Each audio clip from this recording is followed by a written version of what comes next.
ஒரு காலத்துல ரோஹித் சர்மா ஒரு மிடில் ஆர்டர் பேட்ஸ்மேனா இருந்தாப்ல. பயங்கர டேலண்டடான பையன்.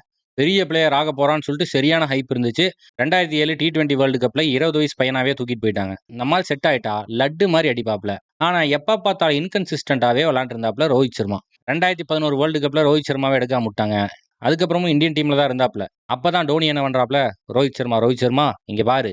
நீ வந்து மிடில் ஆர்டர்லயே விளையாண்டுருக்க. இப்போ ஒரு சேஞ்சுக்காக ஓப்பனிங்ல போய் இறங்குன்னு இறக்கி விடுறாப்ல. அதுக்கப்புறம் நடந்ததெல்லாம் வரலாறு. அன்னையிலிருந்து இன்னைக்கு வரைக்கும் ஓப்பனிங்ல இறங்கி ரோஹித் சர்மா வெளுத்து வீசிட்டு இருக்காப்ல. இதுல 3 டபுள் செஞ்சுரி.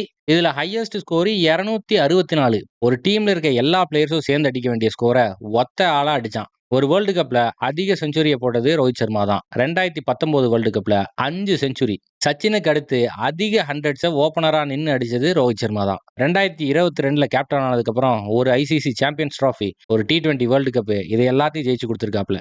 அன்னைக்கு மட்டும் ரோஹித் சர்மா ஓப்பனிங்ல இறங்கலன்னா, இந்தியாக்கு இவ்ளோ பெரிய ஓப்பனிங் பேட்ஸ்மேனும் கிடைச்சிருக்க மாட்டான்.